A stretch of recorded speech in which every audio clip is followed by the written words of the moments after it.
Bismillahirrahmanirrahim. Assalamualaikum warahmatullahi wabarakatuh. Kembali lagi dengan saya, ya. Kita lanjutkan pembelajaran kita pada kesempatan hari ini. Beberapa hari yang lalu sudah kami buatkan dua buah video tentang jarak titik ke titik, dan yang kedua adalah jarak titik ke garis. Pada video kali ini silakan kalian simak penjelasan dari saya, semoga bisa membantu dalam memahami pembelajaran tentang geometri ini.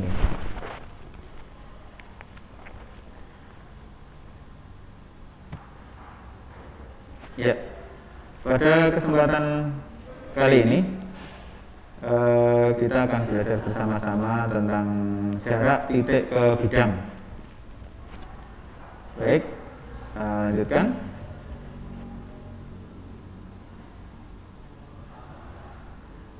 Ya, ini kita mengenal dulu berkaitan tentang garis tegak, garis yang tegak lurus terhadap bidang.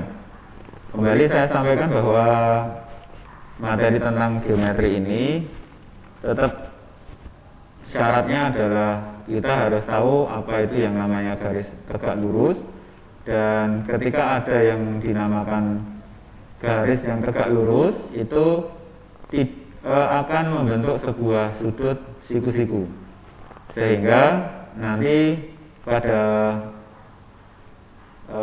materi tentang jarak antara titik ke bidang ini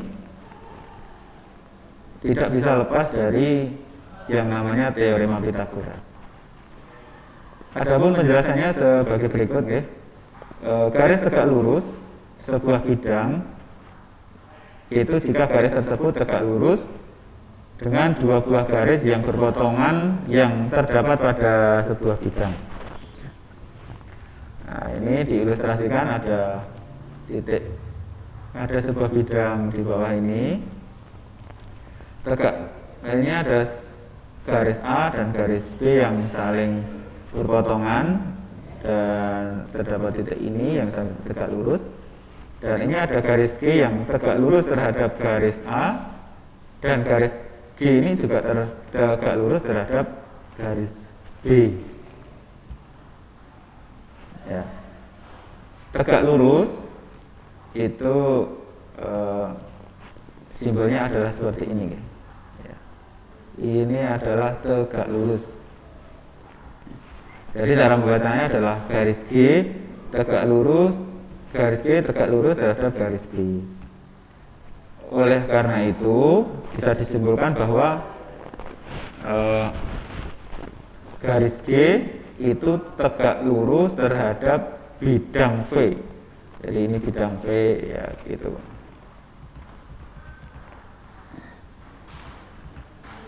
Baik, selanjutnya ini pada permasalahan inti. Berikut ini adalah peragaan yang menunjukkan jarak antara titik A ke bidang V, ya. Yaitu di mana yang dinamakan jarak titik A ke bidang V ini dinamakan panjang ruas garis, ya. Sehingga ruas garis ini menghubungkan tegak lurus dari titik A, tegak lurus dari titik A, tegak lurus ditarik ke bawah, tegak lurus ke bidang V. Baik, langsung saja kita kepada contohnya. Diketahui sebuah kubus, kita ingat bahwa kubus yang pada video sebelumnya adalah mempunyai sisi yang panjangnya sama, A, B, C, D, E, F, G, H, ini dengan memiliki panjang rusuk 10 cm, okay? 10 cm berarti panjangnya 10, lebarnya 10, tingginya 10. Pertanyaannya adalah jarak titik A ke bidang BDHF. Jarak titik A ke bidang BDHF. Ya, ini adalah bidang bidang yang termasuk diagonal ya. Adapun pembahasannya seperti ini. Kita bahas bersama-sama. Jarak titik A ke bidang BDHF, diwakili oleh panjang AP. P ini merupakan titik tengah ya. Jadi dari titik A ini, dari bidang ini, intinya begini ya. Dari bidang ini mana jarak yang paling terdekat dan dia itu memiliki sudut siku-siku atau tegak lurus dengan titik A. Ketika A ini ke B ini kan merupakan bagian dari bidang ini sebenarnya. D juga begitu. Tetapi kalau A ini kita tarik ke B, A dengan bidang BDHF ini tidak membentuk sudut siku-siku. Oleh karena itu dibuatlah titik baru, dan titik P ini adalah perpotongan dari garis BD dan garis AC. Ini titik tengah-tengahnya. Maka ini membentuk sudut siku-siku antara titik A ke bidang BDHF. Ya, sehingga karena AC ini merupakan diagonal sisi atau ya diagonal sisi, maka AP, panjang AP ini adalah panjang AP ini adalah setengah dari diagonal sisi.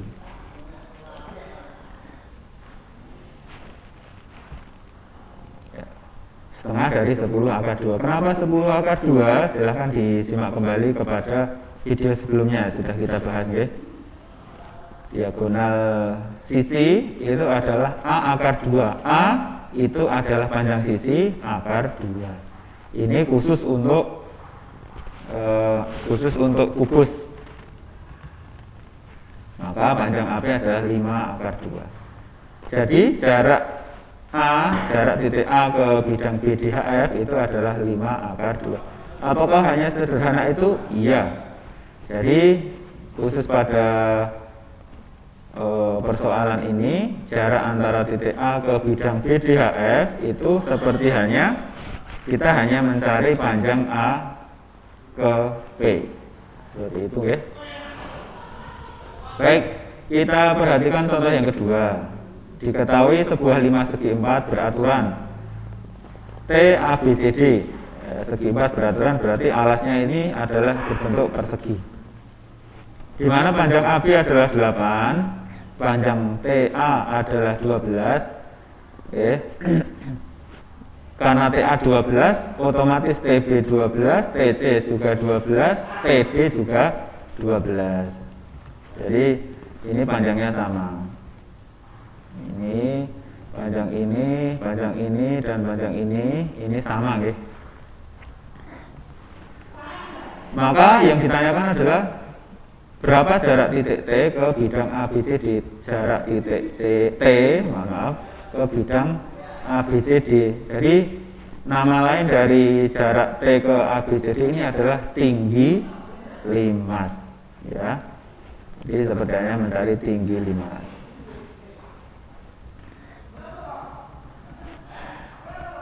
Ya, kita lanjutkan pembahasannya, ya.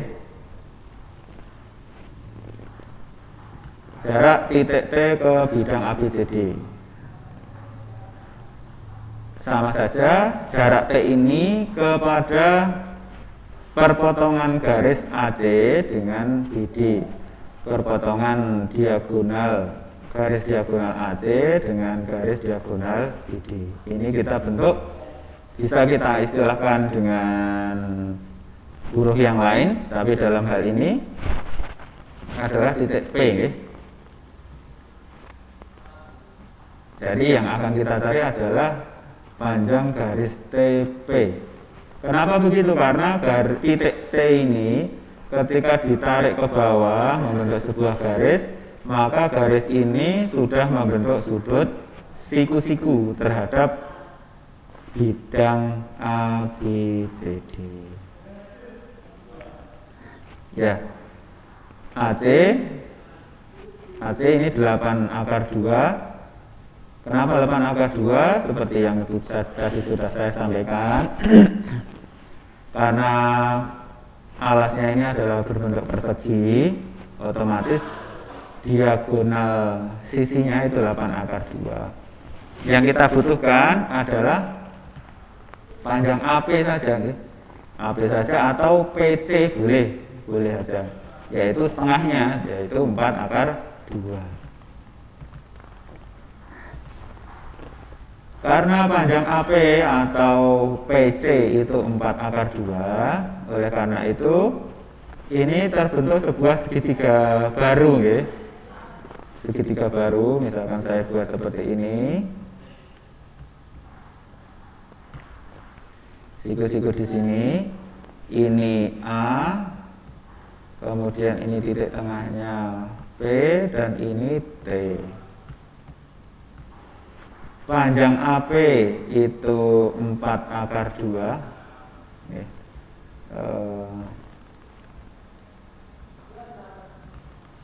Ini 4 akar 2. Kemudian panjang AT-nya itu adalah AT 12. Yang ditanyakan adalah panjang TP, ya, atau tingginya. Ketika teorema Pythagoras dipakai, ini yang dicari adalah bukan sisi miring, ya. Bukan sisi miring, artinya nanti cara mengerjakannya itu adalah sisi miring. Ya, sisi miring dikuadratkan, dikurangi sisi yang lain dikuadratkan. Ya, jadi 12 kuadrat dikurangi 4 akar 2 dikuadratkan.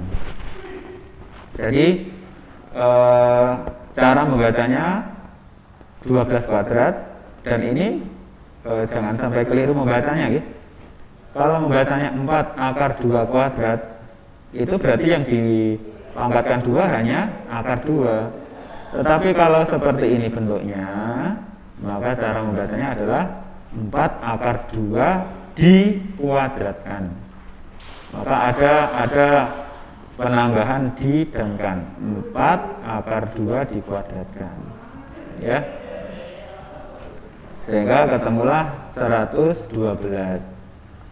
Kenapa akar 112 itu adalah 4 akar 7? Ya, ini sama saja dengan dibuat pecahan, ya. Maaf. Akar 16 kali 7. Ya, 16 kali 7, ya. Kita buat ketika ini tidak mempunyai akar, maka dipecah menjadi perkalian 2 angka yang salah satunya adalah mempunyai akar. Nah, ini adalah 16. 16 berapa? Oh, 4. Ya, begitu.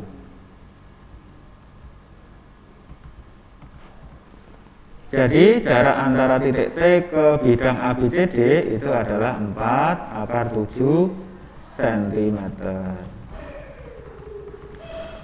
Baik, kita lanjutkan.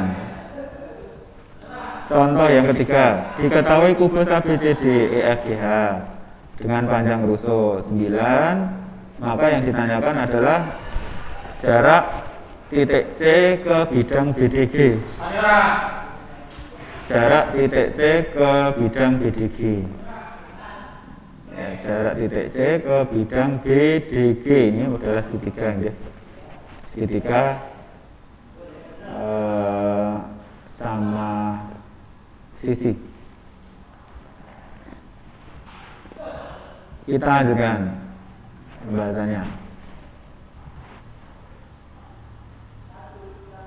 Jarak titik C ke bidang BDG itu adalah sama dengan CP, ya. CP, P nanti adalah nanti dibuat titik baru, yaitu ruas garis yang dibuat melalui titik C dan tegak lurus dengan GT. tegak lurus dengan GT ini ya. Nah, ini kita buat garis bayangan, garis diagonal diagonal bidang yang terbentuk dari titik C ke titik E. Kita tarik inilah titik P ya. CP itu adalah sepertiga dari CE. CP itu adalah sepertiga dari CE. Teorinya bagaimana? Ini dari bidang ruang ini, segitiga ini sebenarnya meskipun terlihat seperti segitiga sama kaki, tapi sebenarnya melihat dari ukurannya, segitiga BDG ini merupakan segitiga sama sisi. Kenapa begitu? Karena ini BG ini merupakan diagonal sisi, DG ini juga diagonal sisi, DB ini juga diagonal sisi. Artinya apa? Panjangnya sama, sehingga ini membentuk sebuah segitiga sama sisi. Di dalam ruang ini bisa terbentuk tiga bagian, okay? Jadi ini sebenarnya kalau dibuat sebuah bidang, ini juga bisa bidang yang lain,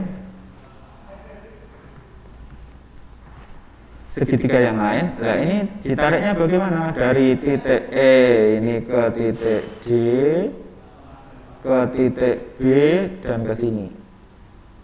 Nah, berarti otomatis nanti di tengah-tengah sini, di tengah-tengah daripada garis ini, bidang ini juga bisa ditarik seperti ini, membentuk segitiga seperti ini. Nah, bentuk sini. Ya, kurang lebih seperti itu. Sehingga panjang CP ini adalah sepertiga dari diagonal ruang. Ya, terbentuklah 3 Apakah ini sudah menjawab dari pertanyaan ini? Jarak titik C ke bidang BDG ternyata sudah. Karena apa? Dari titik C ke titik P ini dibentuk garis, ternyata ini sudah membentuk sudut siku-siku. Baik, saya kira itu pembahasan pada video kali ini, di mana ini adalah salah satu bentuk ikhtiar saya untuk menjelaskan materi tentang jarak titik ke bidang. Saya lagi, jarak titik ke bidang. Tadi saya sudah memberikan 3 contoh soal. Silahkan nanti bisa mengembangkan lagi materi apa yang kami sampaikan. Demikian apa yang dapat saya sampaikan. Kita tunggu lagi video yang berikutnya. Assalamualaikum warahmatullahi wabarakatuh.